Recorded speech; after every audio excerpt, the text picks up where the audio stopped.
Okay, students, so today we're going to be talking about positive and negative commands.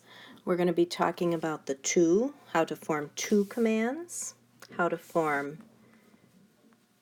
usted commands, and how to form ustedes commands. So for to commands, they're the only ones that there are different rules for positive and negative commands. The usted and ustedes, the rules are the same for positive and negative. Okay, so you're going to start on the side of your sheet that says please start here. We're going to take a couple of quick notes about commands in general and what commands are and what negative and positive commands even are. So for example, a command is positive when we tell someone to do something. So the examples are eat, listen to me, and do your homework. There's no negative words in there. There's nothing telling you to not do those things, so they're positive. A negative command is when we tell someone not to do something. So we would say things like don't eat sweets, or don't listen to your friends, or don't forget your homework. So negative commands have a negative word in them. Don't is made up of do not is a negative word. So they have some form of no in them. We're going to switch over to the other side where you have a chart and you're going to fill your information into the chart. At the end, it's going to be easier to look at it and to see what things have in common and what things are different. In order to form a positive to command, we're going to use the el, usted form of the verb in the present tense. So that's the important part. Present tense is our normal verbs that we've been conjugating ever since Spanish 1 beginning. Present tense endings are here at the bottom. If you need to put them somewhere, you can feel free to flip it over to the other side, use some of that extra space there to write them in. Examples of present tense commands would be habla, escucha, baila, come, or vive. Notice that they end in E or A, depending on whether they're an AR verb or an ER and IR verb. On the next side, we see more examples of positive to commands. So, bailar, baila, vivir, vive. Notice that AR verbs are going to end in A's, and that ER and IR verbs are going to end in E's. So we're using our positive present tense usted form of the verb.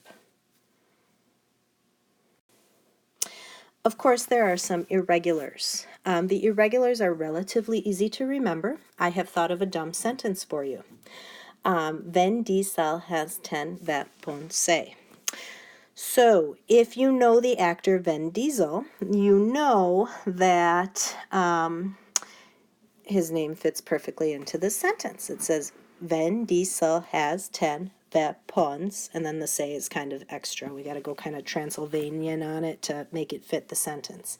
But underneath, you can take notes about what the irregulars are and what their forms are. These are for positive to commands.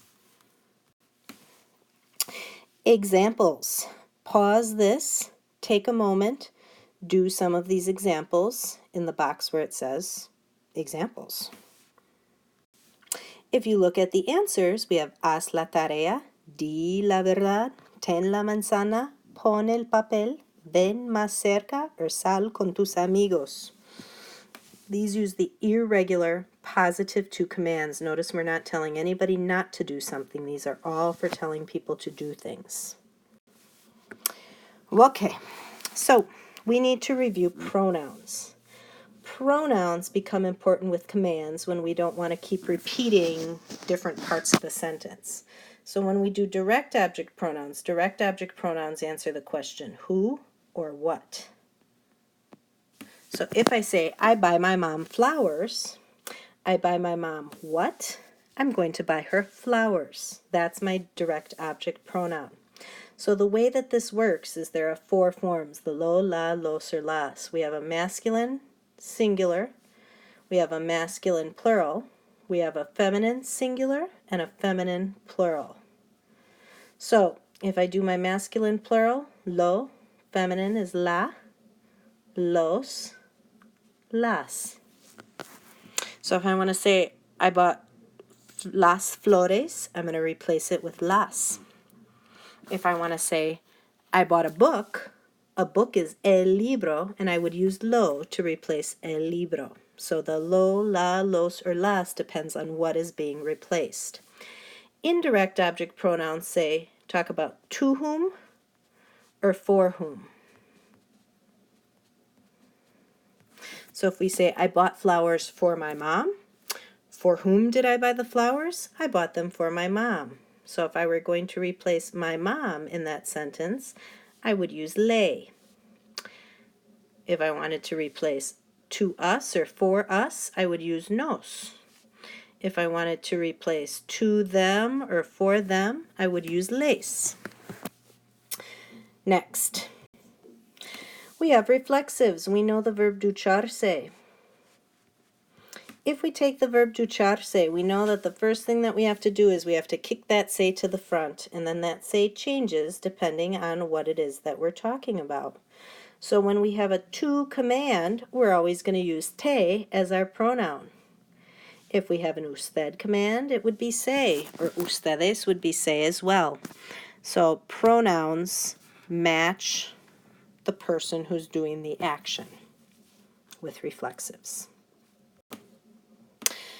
Negative to commands. So this is a different set of rules than positive to commands. With negative to commands, we use the subjunctive. Ooh, yes. All right, we know that subjunctive. We know that we start with our yo form present tense, we drop our o, and we add our opposite ending.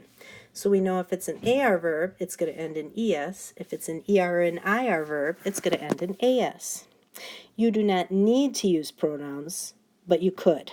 So I gave you an example. Don't read the book. No leas el libro. If you wanted to take el libro and you wanted to replace it, you would use the lo because it's masculine and it's singular. If you look back at your notes that you took.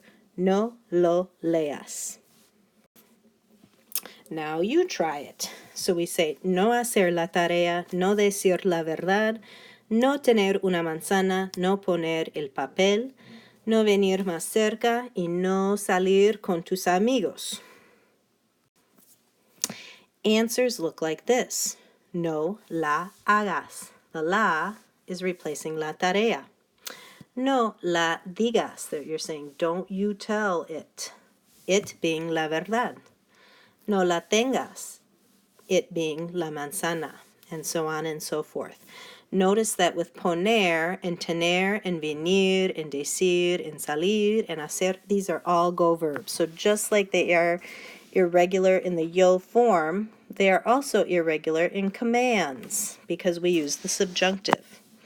If you look down here, we have a reflexive. So I kick that se to the front.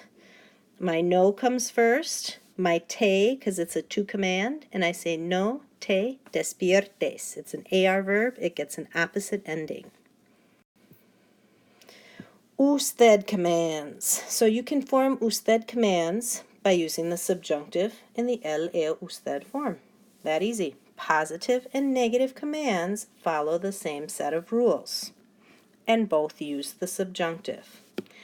Remember, we start with the yo form of the verb, we drop the o, and we add our opposite ending. So AR verbs are going to end in E, and ER and IR verbs are going to end in A. If you look at the examples, we have coma, mire.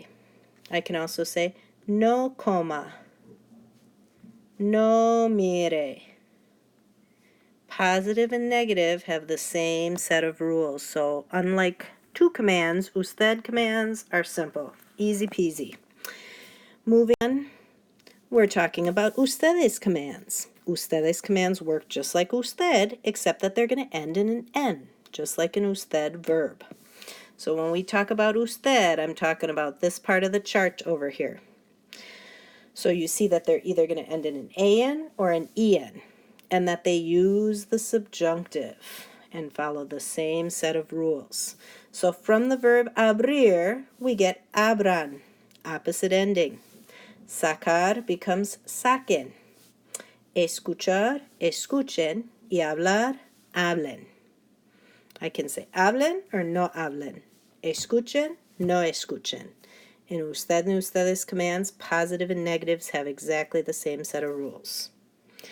I'm sure that this is a lot of information for you. My goal was for you to just get it down, and then we'll be working on it over the next week or so in class. Thank you for taking your notes. Please make sure that you come ready to rock and roll tomorrow. We'll see you. Thank you. Bye.